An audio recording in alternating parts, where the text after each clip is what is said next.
My name is JB Bolvedin, and I've built up over the last few years one of the best real estate training companies in the country. I have a huge passion for the business entrepreneurship, and I also have a huge passion for cars. So I decided to get the best real estate entrepreneurs in the country, interview them, and we go through a step-by-step process of what they did to get to where they are today, and we do it driving in some of the best cars on the planet.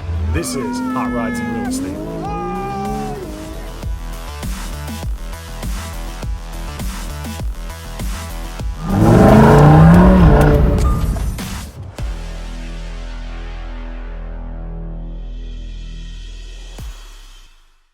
My name is JB Bolvedin, and I'm super excited to bring to you the ultimate experience in learning exactly how to be a real estate entrepreneur.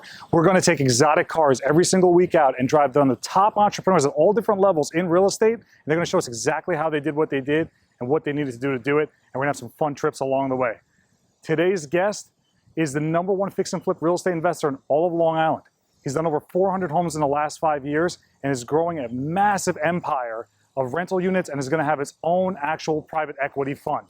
This guy's the future billionaire of America, and I'm really excited to meet him. His name is Charles Weinraub, aka the handsome homebuyer. Honestly, this guy's got to be good looking to have that type of name. Oh, here he is now.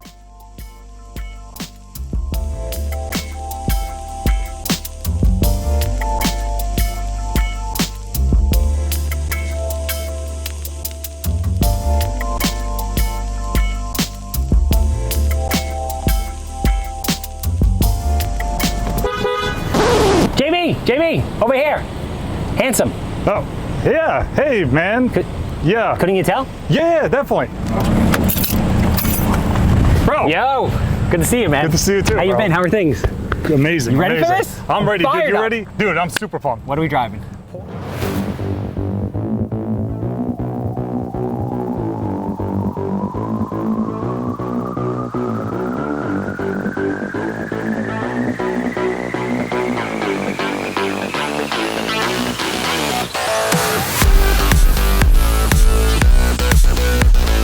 Porsche 911 GT3 RS. Bam! As far as Porsche is concerned, this is the nuclear option for naturally aspirated. Sexy and red. Dude. Who's driving? I'm driving? Maybe on the way back. All right. Sounds good. Let's do it, bro. Cool.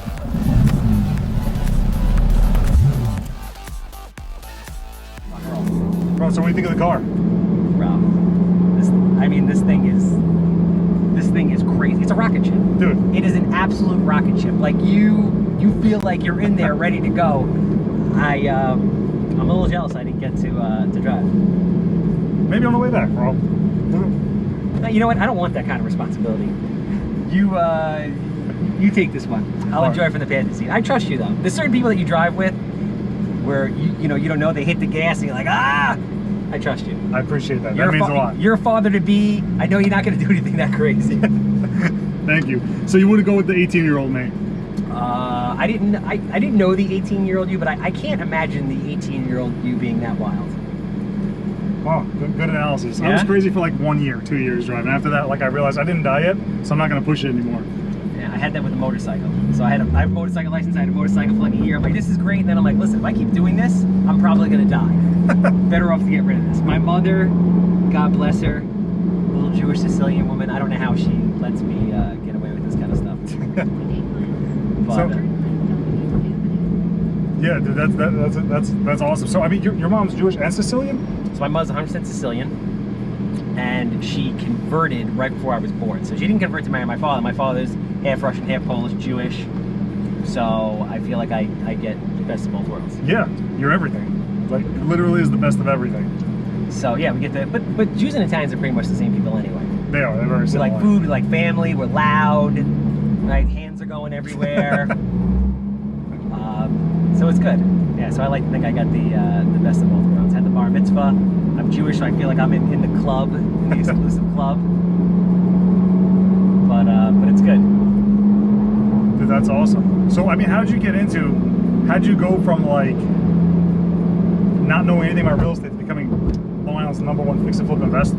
How did that come about? So I read Rich Dad Poor Dad, and I was like, that's it. I'm going to be a professional investor. I didn't know what it was, what it would entail, what it would be, but so I started training, reading up about the greats in the stock market, different real estate investors, and I realized, you know what, the stock market isn't for me. You know, it's not a bad thing. There's a lot of people make a lot of money in it, but just for me, with my personality, you have to know, you know, what you're good at and what you vibe with. I needed something a little bit more tangible. For me, the market was just more gambling. Right. So I went to a class at NYU, one-day intensive right after the market crashed on foreclosures. Because everybody that gets into real estate is always thinking, oh, banks are just giving houses away, the foreclosures are the way to go. My girlfriend at the time, I actually got her, she got licensed, and I had her work at one of the big REO brokerages on Long Island, because I'm like, oh, this is it. We're gonna have like inside track on all the inventory. And then you very, very quickly learn that that is not at all how the game is played, and that the banks are most of the time very overpriced, and it's just a rigged deck, and that's not how it works. So, you know, just tons of grinding, and I had another business at the time. I had a body shop franchise called Mako. Wow. Like, uh-oh, better get Mako in Hempstead. And I worked 24/7. So I worked at the body shop from 7:30 in the morning until 5:30 at night, and on Saturdays, and at night, I would do real estate. I would go meet with agents. Her and I would go out to open houses on weekends, and that's how I built it, little by little. So it took me I trained with a mentor after that, named Carl Chavone, for about 3 or 4 years. Once I felt like I was ready, I went out there to buy my first house. It took me a year to get my first house once I was ready to get the first house. A year. So wow. I'm like, all right, I'm ready. I'm going out to make like real offers. I'm gonna buy. And it took me a year to get one. And the reason why I ended up getting one is I had the problem that I think 99% of all real estate investors have, which is if you don't come from a construction background, you don't understand construction costs and the construction process, right? Yeah. So there was a mentor that I had. His name was Les Jansen. He had passed away since, but he was a great friend and like a second father to me. And he was a home inspector. So, you know, this is a lesson that people hire consultants to help you. You're not wasting money. You're investing in something. Right. So I paid him $250 to come down and do like a home inspection on a total piece of shit house that was a bank-owned property, filled with mold, stunk, total disaster up in Huntington. And he comes outside and he's like, you know, this house is gonna sell right about the time where your kids are ready to go to college. Wow. And he starts running through all the negatives of the location, the price, and everything. And he saved me because I was really about to buy that house. Wow. And I sat there and I had like my head's in my hand and I'm like, fuck man, like I put 3 years into the education. I spent a year making offers and I keep getting rejected.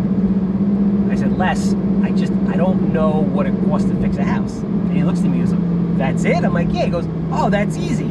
15 on the outside and 45 on the inside. Now what he meant by that was it cost $15,000 to do roof, window, siding. Right. And $45,000 you had to gut the inside. Now that was not accurate, but that information was enough that the next week I bought my first property. That fast. That fast. He like, sometimes it's just that little piece of information that sets you free, and in that moment, that's what it was. Wow. And that's how I bought my first property. So literally the speed bump was basically like the size of like a bottle cap. Yeah, I guess it's like anything, you know, you put in the work, you put in the work, you put in the work, you learn, and then there's just like a tipping point. There's a moment where it kind of all comes together and then you take off. That's what it was. It was that, you know, 4 or 5 years to that tipping point. Now how about like, what about the money? Where did the money come from? Did you save up? Or so I was saving as much as I could. So I had the business. I wasn't making a lot of money because I was putting it all back into the business. I was living with my parents, making like $700 a week. I was selling cars off of Craigslist. So I would buy cars off Craigslist because I had a body shop, and I would fix them and sell them. So there's a pattern here. Of buying and selling stuff, yes, Yeah. just hustling. I would go to car auctions and buy and sell cars. I would do anything that I could to try and save up money, and I lived a very, very modest life, you know, similar to what I do now. And then I still didn't have enough money, so I put together a pro forma and a pitch deck, which was part of my education with Carl. And I pitched to different investors, getting them involved in the first deal, and I raised, you know, 80% of all the money I needed for that first deal. Wow. So basically, you were able to get the money that you didn't have to make this deal happen anyway. Yes. And the interesting thing is, so those people reached out to me, like they saw what I was doing on social media, and they reached out to me and they said, hey, listen, I see that you're investing, I see that you're doing the right thing. And this comes back to character. You know, right. Who you are in your life, every aspect of your life, follows you. So these are people that I've known from childhood. They knew my character, they knew the kind of person I was. So they said, we believe in you. If you want to do this, we're going to lend you money. And they're still with me to this day, 5.5 years later. So it's a win-win. You probably made them a lot of money, they made you a lot of money with their investments. No, absolutely. And it's a beautiful thing. You know, I have one investor, grew up playing baseball with him. His wife was pregnant with their first child. He invested a bunch of money that he had with me, and the interest from that money allowed his wife to stay home for 3 years. Wow. and raise their child. Wow. So it's a very cool, very rewarding experience. We're all doing it together. You know, they're involved with me. It's like we're all flipping this house together. They see the pictures, they get the updates. It's an exciting process. Do you know what I love about this? And I think a lot of people don't realize this. When you create what you're creating, you become worthy of support. Because you're not just out there flipping, you're creating investments for other people to actually put stuff in, get their own freedoms with, and they're accomplishing their goals but helping you accomplish yours. And the reason why I think you get so bigger, aside from the incredible guy that you are, is everyone around you is pulling for you, because either you're bringing flowing power to them, you're bringing good investments to them, you're just flowing power all the time. So like people are pulling for you. It's an incredible cycle. You know, the conventional thinking, or at least maybe previous generations' conventional thinking of, you know, hoarding things or not sharing or making sure that, you know, you keep a low profile, that's not what really works. I don't think it probably worked ever, but it certainly doesn't work in a modern social media world. Right. You know, the things that we've done together, yeah. Things that, you know, you do independently with other people, to your point, flowing power, sharing knowledge, and it's not always about you. Most of the time it's not. Most of the time it's about you sharing with other people. Right. But ultimately that comes back to you on a level that you can't even imagine. Yeah. Which is, you know, that's the incredible part. Isn't it crazy that this car cost over $250,000 and it's crickling, crackling, and squeaking? I mean, I bought a package of 4 houses in Bellport for way less than this car. But it does. They don't look as good. No, yeah. I mean, well, dude, just a quick thing about this car. Half of it's made out of carbon fiber, so it's super light. We don't even have door handles to save on weight. The front emblem on this Porsche is a sticker for saving weight. They didn't put a real emblem on it. Really? Yeah, it's got ceramic brakes, so that's why it's squealing, because it's designed to go super hot. This thing is, I feel like the car is pissed at us right now. It's like, you're only doing 70 with me? Yeah, I mean, it's, you know, I was built to be driven hard and rough and fast. Like something like this, right? Oh, shit! Oh, God! Did I mention roller coasters aren't my thing and I throw up? Holy shit. Woo! You hear that? Yeah, dude, that is sick. How fast were we going? We'll bleep it out, but we had and we were going 40 when I hit it. Holy shit. I felt that in like my spine, like Dude, this car is absolutely crazy. And I feel like that was nothing. Like this thing had more to go. Absolutely. Dude, this car can hit over 200 miles an hour. We were just getting started. I mean, it didn't even get out of 4th gear. The handling has to be fucking bananas. Dude, it's literally like wearing a glove. It's absolutely incredible. Oh my God. That was fucking awesome. Yeah. Sorry for like the No, it's better. You get the reaction of like, oh! 6 minutes away. This is perfect. Dude, this thing is fucking sick. They don't make these in stick anymore. No, because the PDK, it's a dual clutch. Like when I get my foot off the gas, it's not going. I actually have to hit it and you feel like get it on neutral. It's really like a dual clutch. Yeah, the trannies are so good on these things now that I guess they're, but it's not the same driving experience. No, it's not. Do you know how to drive stick? Yeah. How about you? Yeah, of course. Yeah. No, I learned a long time ago. When I was like 18 years old, I learned how to drive stick. So I haven't driven stick in a while, but I tried to get that Mini in stick, but they didn't. They don't make them in stick anymore. Really? No, this is the first year they didn't make it stick. Dude, my Maserati was supposed to be the chase car for this car. There's no way. This thing is gone. This is a fucking crazy car, bro. There, my name is Mike Tatino with Safety First Home Inspections. I have over 10 years experience in the construction industry, and once a month I'm taking a handful of realtors for my free workshop where I'm bringing you guys on vacant properties like this one, and we're doing walkthroughs, and you guys could see everything from an inspector's point of view. If you guys have any questions, feel free to contact me. You could find me on Instagram at safetyfirsthi_, and you can contact me direct at 516-303-5425. That was our commercial break for a second. But basically, I mean, when we really look at it, going back to your business, because you've done a lot. Now, I mean, I remember in your past posts, you've even said, hey, I'm doing what I do for mailbox money now. I'm creating that revenue so I can create more. Tell me a little bit more about that. Tell me how you got into like the actual rental units and holding space. So, you know, my mentor Carl, things that he says to me kind of, you know, pop up and register at different points in my life. And, you know, sometimes it's just so much information you don't get to absorb it all. Yeah. So at the beginning, you know, he said, flipping houses is great. It's a job. It could be a potentially high-paying job, but it's a job. If you want to build long-term generational wealth, you want rental properties. And at first I was just so fixated with like mastering the art of flipping houses that I wasn't concerned. And then once I got like a year or two into flipping houses, I realized I was like, you know what, let's just test this rental thing out. So I bought my first rental in Brentwood, and then I started to see how if you ever really want to step back, or if you really want to build that long-term generational wealth, you need rental properties. You need money that basically, like, so if the market changes, so at the point I was doing a lot of rentals, started doing a lot of rentals. Like in second year in, I did 40 flips. Wow. So I started, not to get a little nervous, but I started to understand that everything cycles, real estate included, and that it wasn't always going to be like this, where I was going to be able to, you know, flip 40, 60, 80, 100 homes a year. Right. And when that happened, if I'm a professional real estate investor, how was I going to eat? So that's when I started buying rental properties. And I quickly realized, like, yeah, this is what it's about. So for me, it's not about like flashy cars, although this is fucking awesome, and, you know, clothes and this and that. I buy houses, I flip houses to buy rentals. Right. It's that simple. And at this point, over the last 3 years, I've amassed 78 rental properties. And essentially, if I wanted to, that could be it. But at this point, I love the action. I like the action, I like the challenge, I like creating and building, I like working with people, I like problem solving. You know, work is not work for me. Yeah.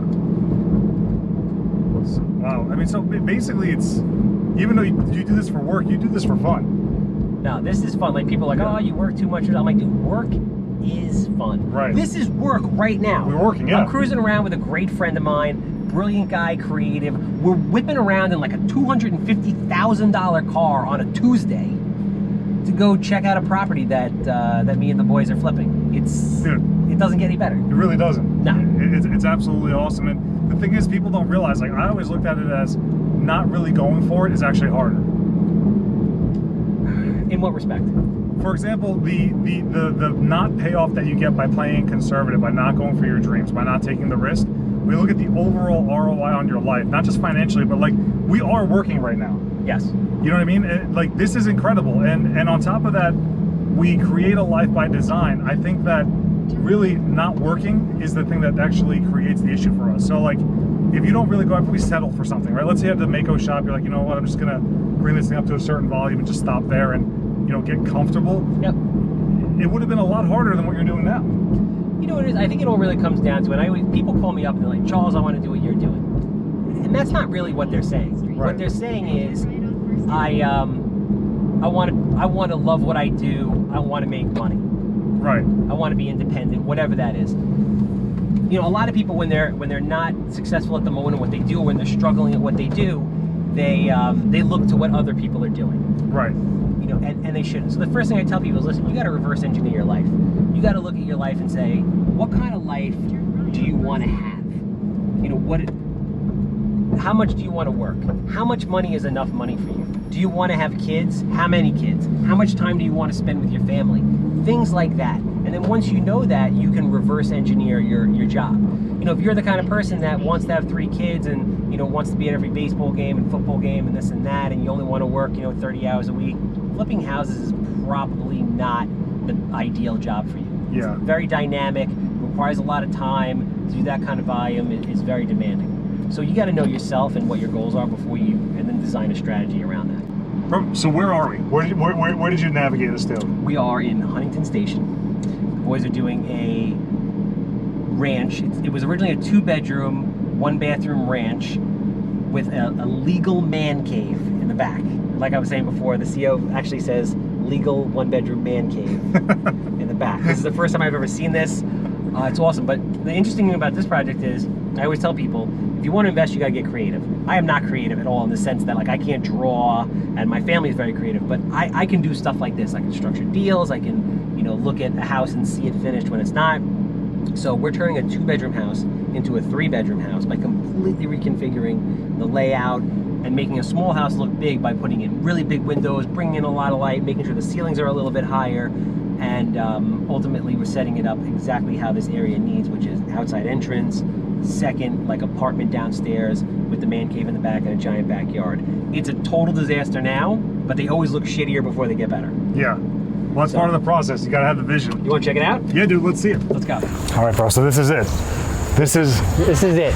This is 800, maybe 900 square feet of straight Huntington Station sexy. 2-bedroom with a man cave in the back, completely rotted to shit, turned into 3 bedrooms, 2 bathrooms, full finished basement, man cave at the back, giant yard right now covered with trees.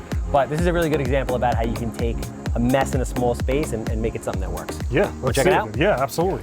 So we, as you can see, we are in the shit of it. Everything we do, for the most part, full gut renovation. So everything here, we ripped everything completely out. It was a total shell. As you can see, the only thing that's remaining is the roof rafters.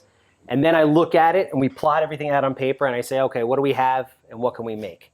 So we took 2 small bedrooms and then split it in half to get 3 decent sized bedrooms with a big open layout, kitchen's coming in this area, bathroom behind.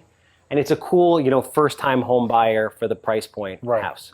And what's the significance of adding that bedroom? What does that do for your resale? So you got to understand, it's called norming the area. So you have to understand who lives in the area, what they're looking for.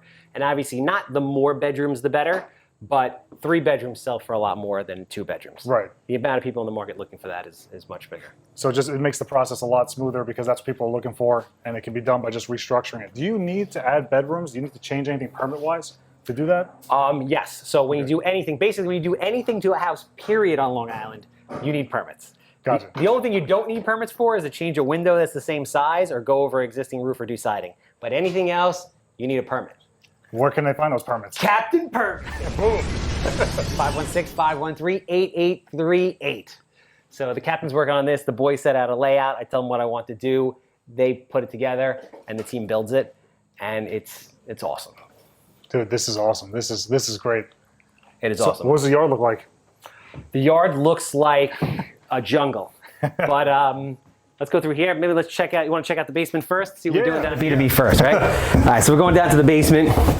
Basement's really important, depending on the community. Also, a lot of places, like if you're in Suffolk County, you can have legal accessory apartments with proper permit. And this is one of those scenarios. So we set up outside entrance. This is going to be like a large studio, or they can turn it into a 1-bedroom. Oh, dude, that's awesome. Got the bathroom downstairs, heat, laundry. Dude, that's a home run. So I mean, not only is this lucrative for you, but it's also good for the community and the first-time home buyers. One is you bring the upkeep in the actual area. The comps are coming up, so people's values are getting better because you're putting good quality properties there. People are coming in, they don't have to do work, and they're getting rental income too. It's literally like it really is like a service to the community itself. No, it's a win-win. I don't like, a lot of guys like to do these big expensive homes. They feel that there's better margins. I don't like to do $1 million plus houses. I like to do regular first-time home buyer market, keep people our age and younger, although I'm aging out of that pretty fast. Dude, you're Benjamin Button, you reverse age. Right? In the community, because again, taxes are high here. It's a tough place to live. New York is the best place to live, but it's also a very expensive place to live. That makes sense. You want to check out the man cave? Dude, that's why I'm here. It's man cave. Let's check it out.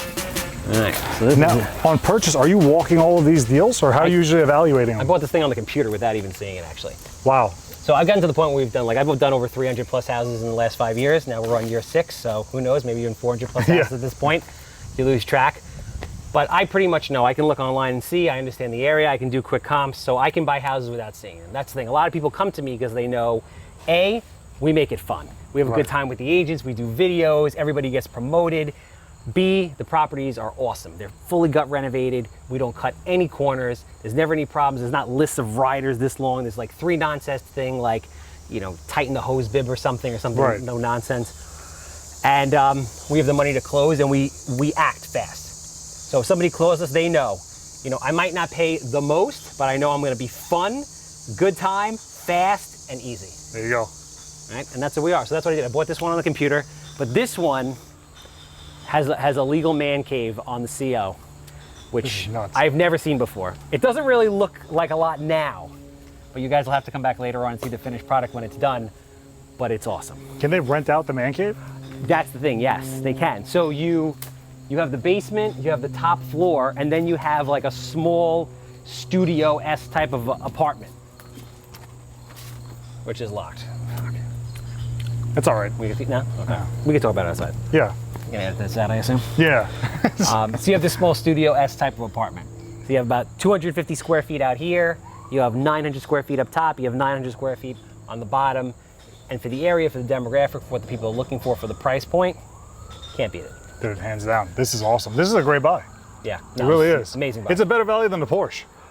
It's a lot cheaper than the Porsche. Yeah. Before. After, not so much cheaper than the yeah. Porsche. But before, definitely cheaper than the Porsche. Yeah. But it's very cool to see the transformation. It's very cool to see like what it was, which is, you know, we go in the basement, there's a bunch of guys doing drugs and drinking beers. And now it's going to be a brand new home where people can, you know, make memories for generations. So it's cool. That's awesome. That's amazing. Thanks, bro. This is awesome. This is really good. So now you guys know this is exactly how you actually get stuff done. And this is the process to it.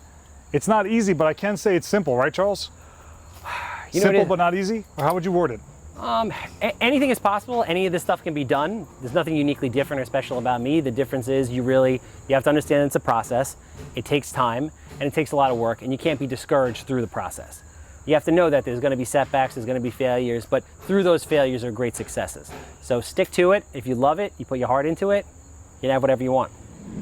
Dude, so that was sick. Thank you for showing me that. So that's the day in the life of the handsome home buyer.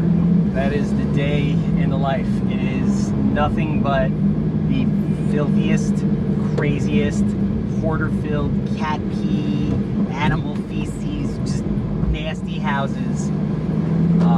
But it's awesome. Every day's an adventure.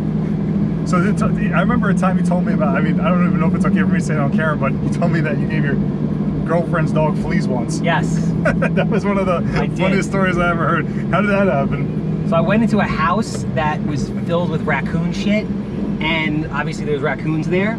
I come out and I said, listen, this is like a couple years ago, I'm like, you know, I'm gonna run in here for a minute, just hang out inside. She's got the dog. I'll look over there. And just, we're good.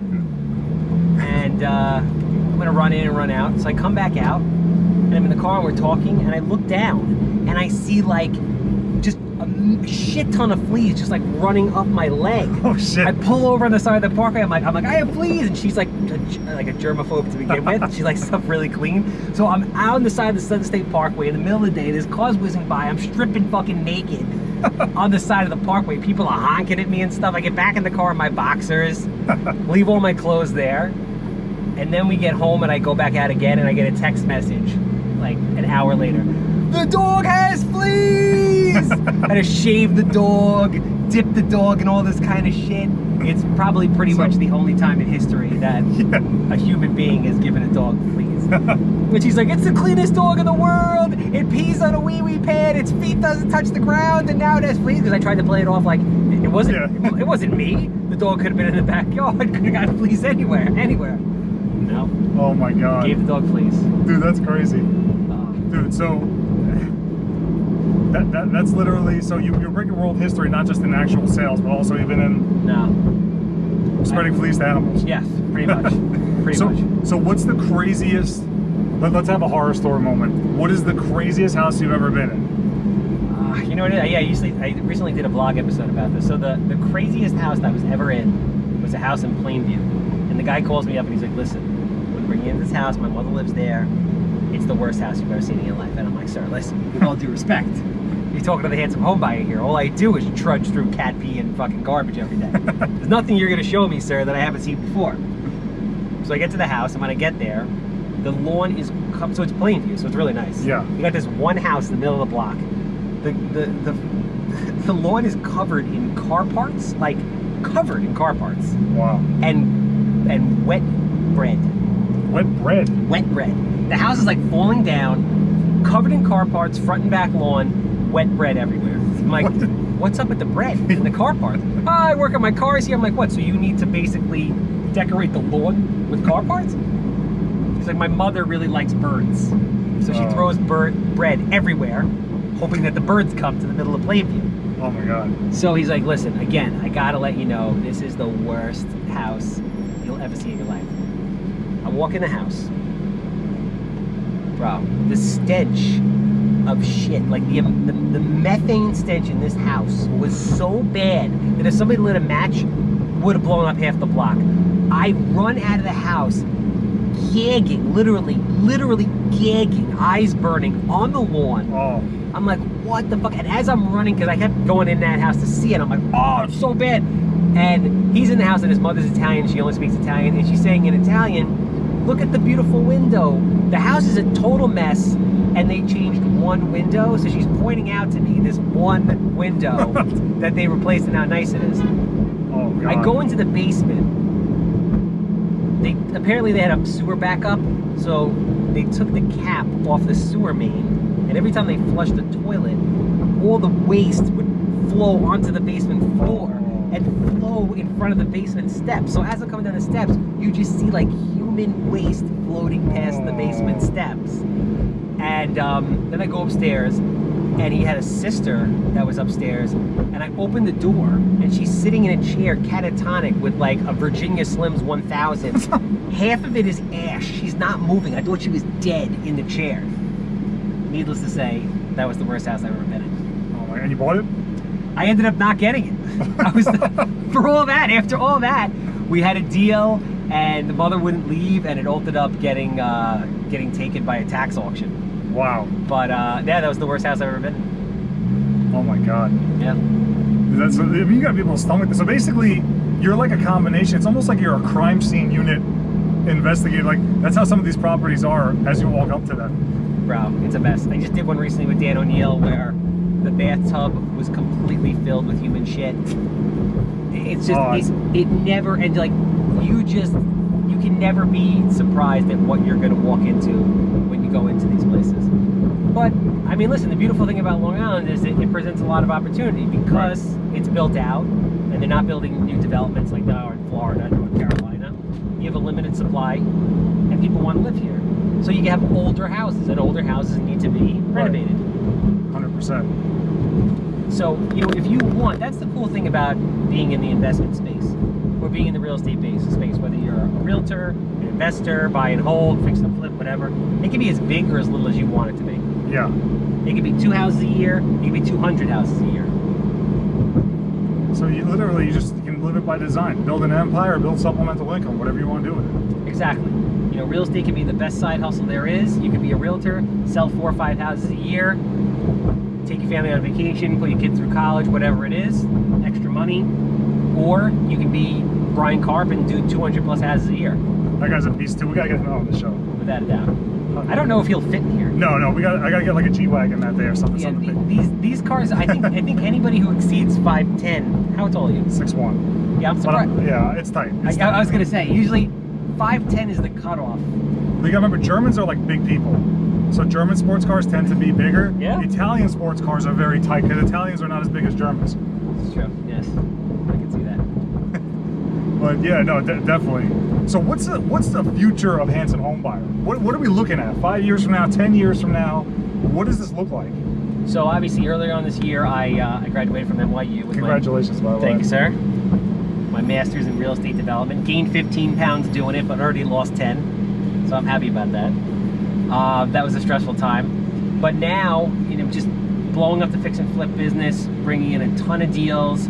I have a lot of development projects in the works that now I'm able to do thanks to that education. And my ultimate goal over the next 3 to 5 years is to transition that into private equity, where I can basically raise money to invest in any type of, you know, non-conventional or conventional investments that are out there, from real estate development to, you know, mortgages to purchasing businesses to whatever my heart desires, basically. My skill set is really building relationships, raising money, and then seeing potential and seeing untapped value in things. So that's what I want to do. Wow. So you're basically the future Blackstone. Yes. They did it. I read their story, actually. 2 guys running around, very little experience, never owned a fund before, said they were going to raise $1 billion in the 80s, and they raised $750 million and took over the world. My God. What's better than that? That's America. If you could dream it, you could do it, man. It's that simple. So, question for you. Yep. We're at a red light. The producers are behind us, and we were instructed not to go fast. Should we launch this car? Fuck. My mind is telling me yes, but my body is telling me no. That's the opposite of R. Kelly. Yes, exactly. Oh, shit. Okay. Okay. Jesus Christ.